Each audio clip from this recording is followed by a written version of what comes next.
এক ব্যারেল তেলের দাম $119। এই সংখ্যাটা কি কেবল একটা দাম, নাকি পুরো বিশ্ব অর্থনীতির জন্য একটা ডেথ ওয়ারেন্ট?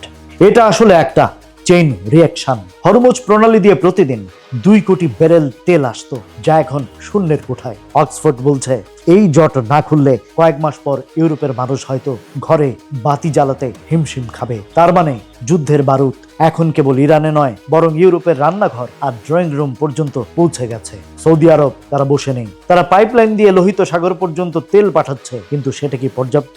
সৌদি আরব বড়জোর 70% রপ্তানি সামলাতে পারছে, বাকি 30%-এর যে ঘাটতি সেটা পূরণ করবে কে? আর আইইএর 9 দিনের রিজার্ভ তো স্রেফ একটা ফার্স্ট এড বক্স। রোগ যদি ক্যান্সার হয় তবে ব্যান্ডেজ দিয়ে কি কাজ হবে? ইউরোপের 70% জ্বালানি এখনো জীবাশ্ম জ্বালানির উপর টিকে আছে। জ্যান রোজনো খুব পরিষ্কার করে বলেছেন, জ্বালানির দাম বাড়লে সার থেকে বিদ্যুৎ সবকিছুর দাম আকাশ ছোঁবে। সাধারণ মানুষের পকেটে তখন টান পড়বেই। হরমুজ যদি দ্রুত না খোলে তবে মধ্যপ্রাচ্যের এই সংকট ইউরোপের অর্থনীতিকে অন্ধকারের দিকে ঠেলে দেবে। ট্রাম্প তো বলছেন খুব শিগগির সংঘাত শেষ হবে। তার কথা শুনে ব্রেন্ট ক্রুডের দাম আবার $85 নেমে এসেছে। এটা কি তবে কেবলই একটা সাময়িক স্বস্তি? ডোনাল্ড ট্রাম্পের এই শিগগির শব্দটার উপর ভরসা করা কঠিন। এটা হতে পারে স্রেফ বাজারকে শান্ত রাখার একটা চাল মাত্র।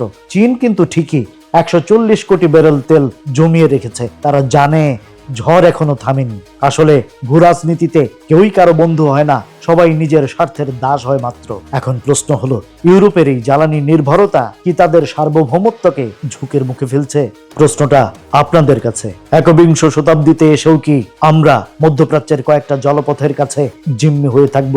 বিজ্ঞান এত এগিয়ে গেল, তেলের বিকল্প কি আমরা সত্যি তৈরি করতে পেরেছি? Raziur Rahman, voice of Bengal.